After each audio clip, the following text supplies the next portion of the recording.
ألف لام ميم. ذلك الكتاب لا ريب فيه هدى للمتقين الذين يؤمنون بالغيب ويقيمون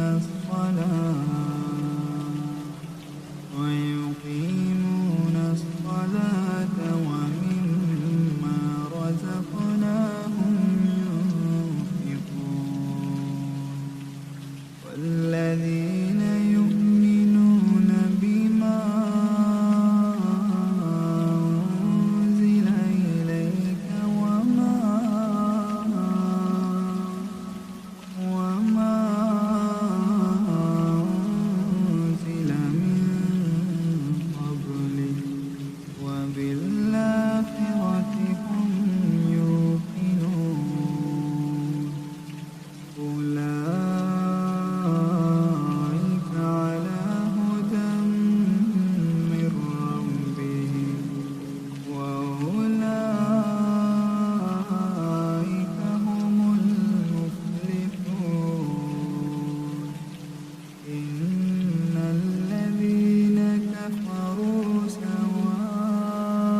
تكفرون بالله وكنتم أمواتا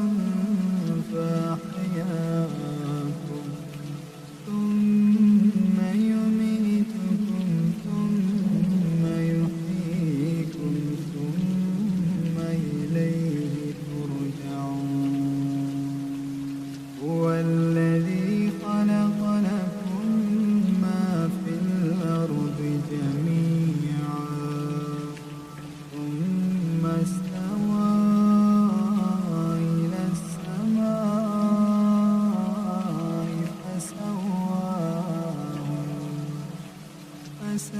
فسواهن سبع سماوات وهو بكل شيء عليم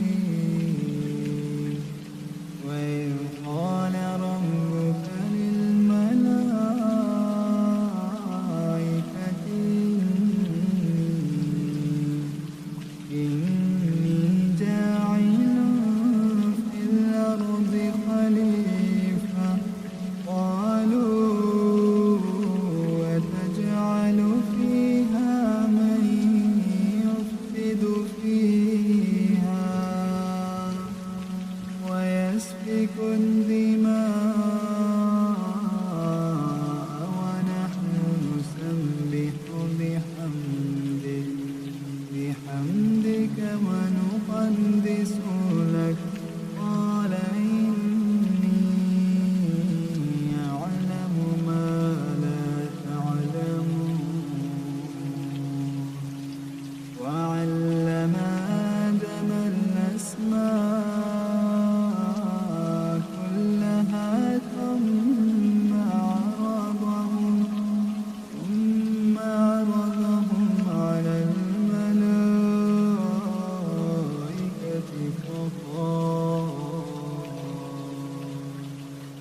فقال أنبئوني بأسماء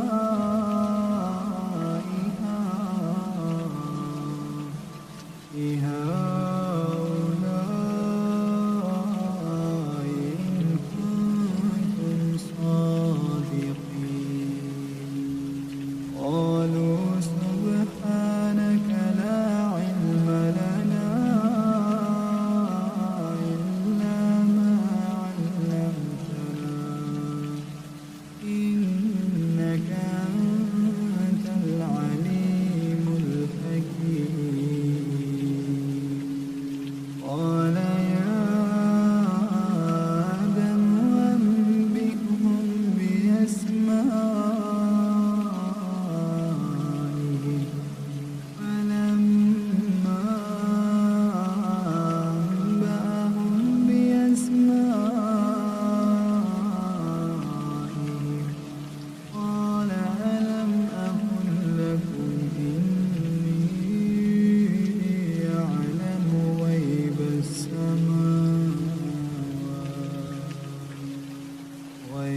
السماوات والأرض وأعلم ما تبدون وما كنتم تكتمون وإذ قلنا للملائكة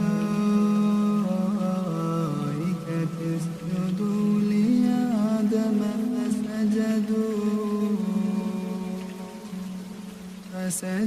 فسجدوا إلا إبليس أبى واستكبر وكان من الكافرين وقلنا يا آدم اسكن أنت وزوجك الجنة وكلا منها رغدا حيث شئتما ولا تقربا هذه الشجرة فتكونا من الظالمين فأزلهما الشيطان عنها فأخرج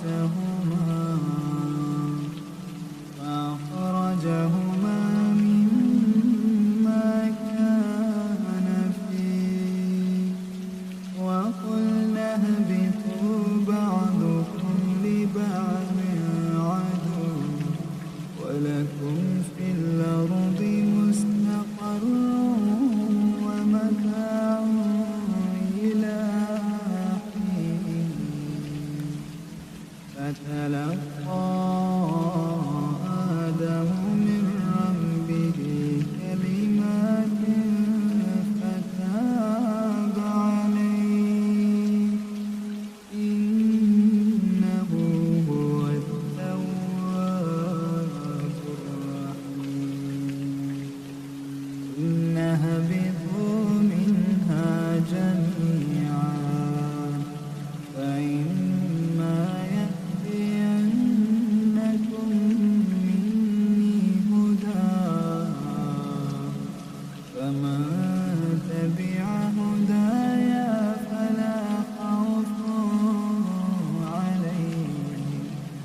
فلا خوف عليهم ولا هم يحزنون والذين كفروا وكذبوا بآياتنا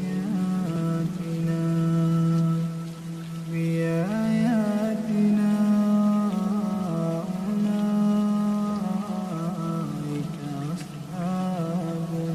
النار هم فيها خالدون يا بني إسرائيل اذكروا نعمتي التي أنعمت عليكم وأوفوا بعهدي أوف بعهدكم وإياي فارهبون وآمنوا بما أنزلت مصدقا لما معكم ولا تكونوا أول كافر به